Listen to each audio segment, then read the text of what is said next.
Masih bersama saya, Budiman Tanujo di Satu Meja The Forum. Telah bergabung bersama saya Ibu Sinta Wijaya Kamdani, Wakil Ketua Umum Asosiasi Pengusaha Indonesia. Kita coba akan dengar dulu pernyataan dari Menko Polhukam Mahfud MD soal kaitan antara ekonomi dan juga pandemi. Ekonomi tidak boleh macet, tidak boleh mati. Oleh sebab itu, Presiden mengatakan ekonomi harus tetap bergerak, tetapi tetap di dalam kerangka protokol kesehatan itu. Itulah yang disebut relaksasi, karena di berbagai tempat itu berbeda. Ada yang begitu ketat, orang mau bergerak ke sana tidak bisa, mau cari uang tidak bisa, mau ini tidak bisa. Tapi di tempat lain ada orang yang melanggar dengan begitu mudahnya. Nah ini yang dimaksud kemudian perlu dia lakukan relaksasi. Relaksasi itu bukan berarti lalu melanggar protokol kesehatan gitu. Oke, baik. Bung Dhani, saya ingin kembali minta penegasan sikap dari Istana setelah Prof. Mahfud juga mengatakan bahwa faktor ekonomi lah yang kemudian memunculkan diskursus soal relaksasi. Setelah relaksasi kemudian berdamai. Ini gimana sebetulnya? Apa memang faktor ekonomi yang sangat determinan sehingga harus direlaksasi? Ketahanan kesehatan nasional adalah prioritas di antara semua prioritas. Namun demikian, ekosistem kesehatan itu dengan ekosistem ekonomi tidak bisa dipisahkan. Jadi narasinya itu bukan kesehatan atau ekonomi, apakah pilih kesehatan atau ekonomi, tidak. Karena kesehatan itu jelas prioritas, tapi di sini adalah kesehatan dan ekonomi. Karena di satu ekosistem sama. Pengertian ketahanan kesehatan nasional kan juga menyatakan jiwa raga. Nah, jiwa dan raga yang sehat juga didorong terutama oleh ekonomi, terus tercukupnya pangan, itu kan bagian daripada komponen ketahanan kesehatan nasional. Jadi ini merupakan suatu kesatuan yang tidak bisa dipisahkan. Ini yang dipikirkan pemerintah ini adalah multidimensi. Harus jaga bagaimana kelanjutan kehidupan saat ini dan ke depan. Sehingga permasalahan ekonomi juga tidak bisa dipisahkan permasalahan kesehatan. Nah, pemerintah menyiapkan. Dan sekarang ketika penyebab memang masih eskalasinya masih meningkat. Tapi pemerintah di samping mempersiapkan penambahan alat PCR. Test kit-nya juga dipersiapkan. Nih kayak BUMN Farmasi, Bio Farma memproduksi sendiri test kit-nya. Komitmen pemerintah untuk mencukupi tes PCR, swab, dan juga alat tesnya, toolkit tesnya. Baik, Bung Dhani. Saya pindah ke Bung Yose Rizal terlebih dahulu. Bung Yose, sebetulnya gimana? Ini ekonomi dan pandemi atau kesehatan memang sesuatu yang harus didikotomikan atau bisa dua-duanya bisa berjalan seiring? Kesehatannya tertangani, ekonominya juga oke-oke, atau gimana menurut pandangan Anda? Kalau saya bukan epidemiologis ya. Pasti. Saya juga bukan public health expert. Tetapi saya setuju dengan banyak pandangan yang mengatakan bahwa fighting atau battle against COVID-19 ini itu seperti maraton. Seperti maraton, long run. Jangan kita melihatnya seperti lari sprint gitu yang cuma 100 meter, tetapi seperti maraton. Artinya apa? Artinya akan butuh waktu yang lama. Dan kalau kita maraton seperti banyak orang yang lari gitu ya, kita tahu kita harus menjaga nafas kita harus menjaga langkah kita harus menjaga energi kita juga. Nafas, langkah, dan energi itu hanya bisa ada kalau ekonominya baik, atau cukup mampu, kalau sosialnya juga kondusif, ya cukup baik, kalau juga sisi politiknya juga mendukung. Nah, kalau kita mau lari maraton, tetapi kita forsir energi kita, dan akibatnya kita kehabisan nafas, ekonominya jadi amburadul, kalau sosialnya jadi berantakan, kalau politiknya apalagi kemudian jadi chaos, nah battle ini pasti akan kalah. Kita pasti akan kalah di dalam racing maraton tadi. Karena ini bukan seperti sprint, menurut saya seperti itu ya. Jadi sekali lagi memang saya setuju sekali kita nggak bisa mendikotomikan. Ini bukan trade off antara memilih apakah ekonomi atau kesehatan. Karena kondisi ekonomi, kondisi sosial itu akan menjadi prasyarat di dalam kita memenangkan battle seperti ini. Jadi kalau menurut Bung Yose memang pandeminya memang harus dikalahkan, harus ditangani, ekonominya juga harus berjalan, sosialnya juga, politiknya juga harus kemudian stabil ya, kira-kira begitu ya?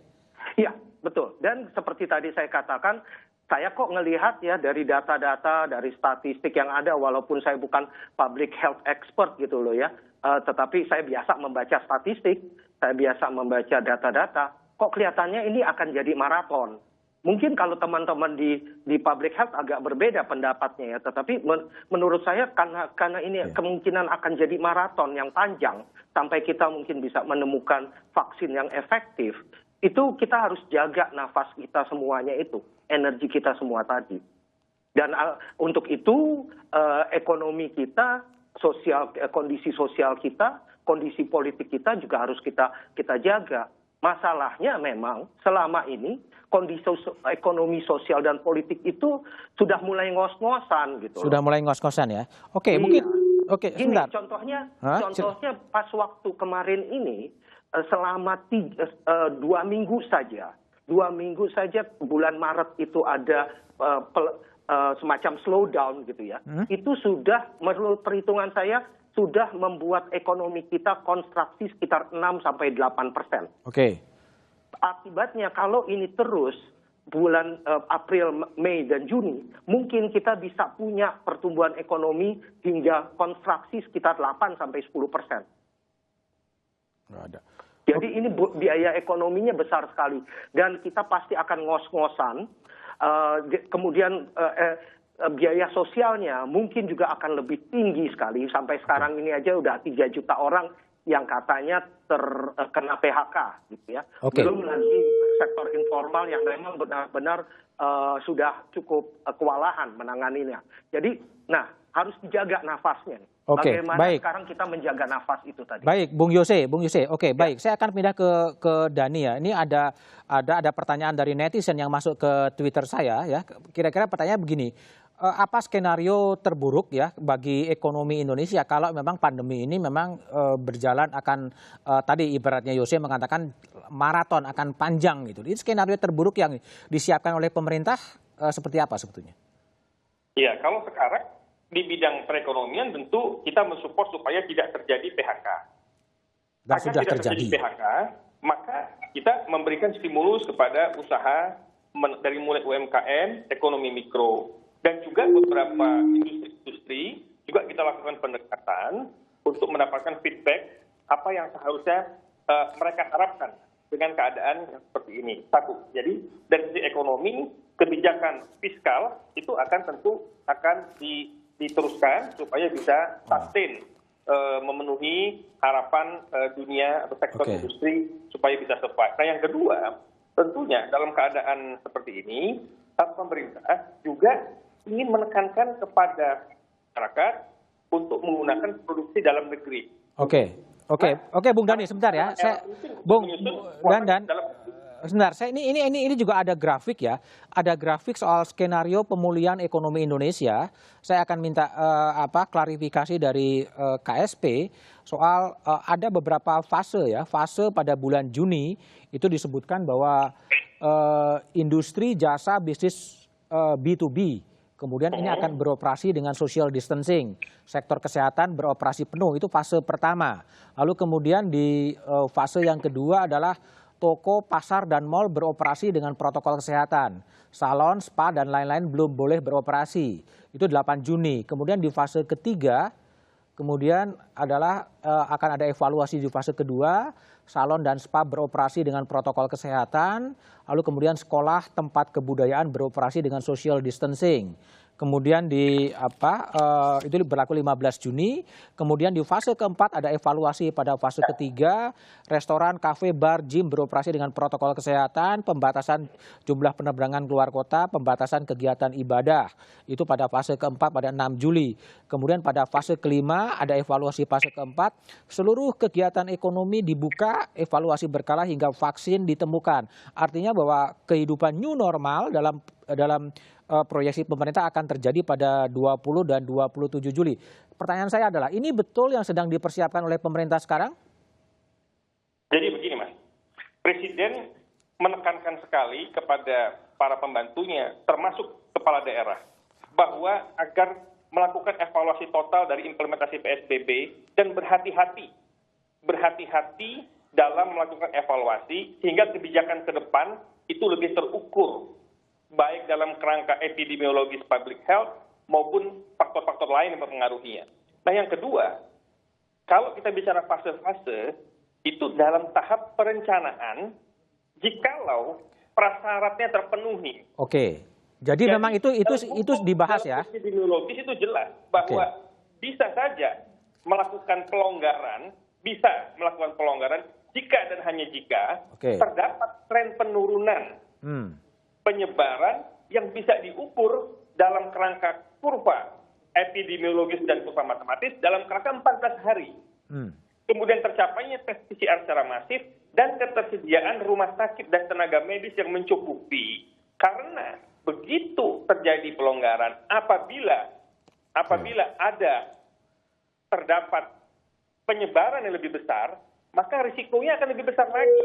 Akan menimbulkan gelombang kedua. Nah, makanya pemerintah mengantisipasi dengan mempersiapkan rumah sakit, rujukan, laboratorium lebih banyak, tenaga medis yang lebih banyak, agar apabila worst case itu terjadi, itu kita sudah siap semuanya. Jadi sekali lagi, baik, Bung Dhani. Kita bicara koridor perencanaan. Baik. Saya ke Pak Syahrial Syarif, pakar epidemiologi dari FKM Universitas Indonesia. Pak Syarif, jadi kalau menurut pandangan Pak Syarif, ini kan ekonomi harus kemudian berjalan, tetapi upaya-upaya untuk memerangi pandemi itu juga harus dikerjakan. Dalam pandangan Anda sebagai orang yang expert di bidang epidemiologi dan lain sebagainya, ini kira-kira mengkompromikannya gimana Pak Syarif? Ya, jadi tadi kita sebetulnya bisa mengacu kepada target ya ataupun keinginan Pak Jokowi bagaimana ke depannya ya. Jadi kalau kita ingin melakukan sesuatu relaksasi, maka harus ada indikator yang jelas. Nah, indikatornya sebetulnya sederhana ya. Laporan kasus harian itu kita bisa gunakan sebagai indikator. Indikatornya adalah jika sudah tercapai puncak wabah, lalu kemudian laporan kasus hariannya menurun sampai 14 hari atau lebih dari 14 hari, maka itu saatnya ada pelonggaran bagi kita untuk melakukan pelonggaran di aspek PSBB-nya. Sebentar Pak, saya ke puncak. Apakah sekarang sudah mencapai puncak, sedang menuju puncak atau seperti apa dalam pandangan Pak Syahrial? Ya, saat ini kita sedang menuju puncak. Sedang menuju puncak. Sedang menuju puncak karena laporan begini, cara melihatnya begini. Laporan kasus harian itu sangat dipengaruhi oleh kapasitas kita kapasitas kita memeriksa spesimen.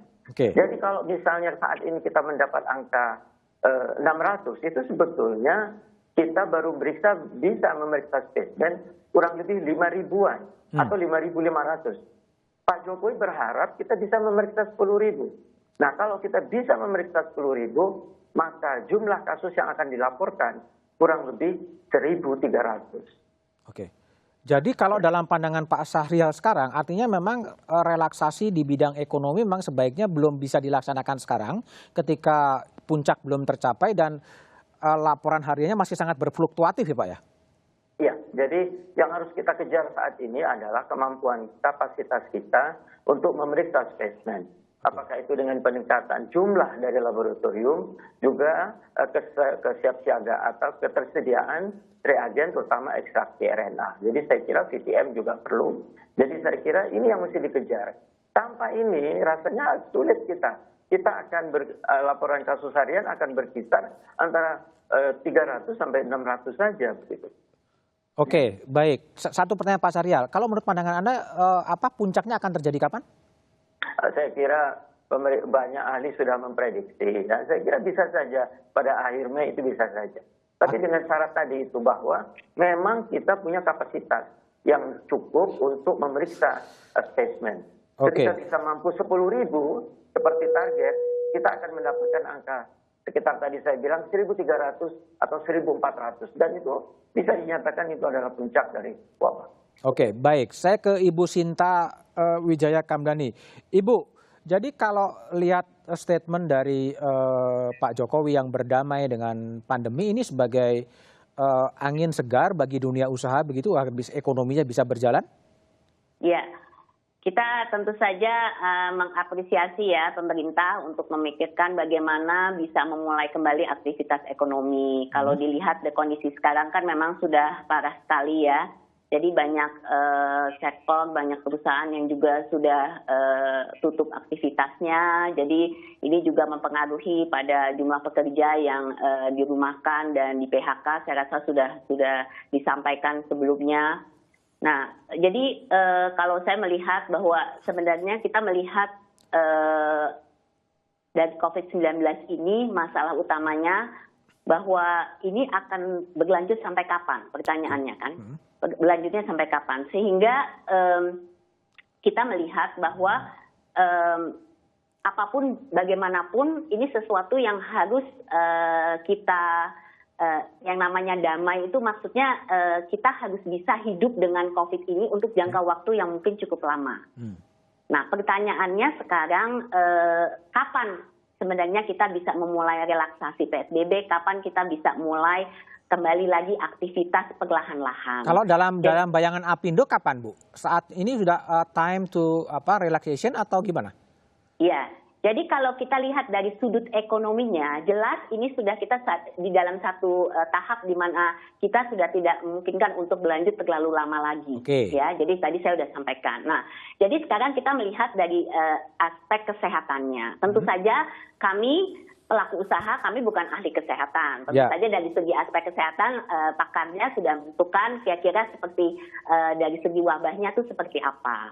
Nah, usulan kami sebenarnya adalah apapun, bagaimanapun, karena ini sesuatu yang kita tidak bisa prediksi sampai kapan, kita mesti mulai perlahan-lahan membuka aktivitas ekonomi secara bertahap. Gitu. Jadi inilah yang kami usulkan bahwa protokol kesehatan itu kan tetap harus dijaga. Jadi kita harus ada SOP-nya pada saat nanti kita memulai aktivitas ekonomi, kita memiliki protokol kesehatan yang harus kita ikuti. Jadi ada SOP-nya. Pertama ada persyaratan pre-condition untuk membuka, kemudian nanti pada saat kita mulai membuka ada aktivitas ada protokol atau SOP yang harus diikuti oleh semua pelaku usaha. Termasuk juga ini ya Bu Sinta. Jadi pengusaha juga sudah siap kalau memang kemudian pekerja-pekerja yang usianya di bawah 45 tahun yang harus bisa beraktivitas kembali, tapi jawabannya setelah jeda berikut ini.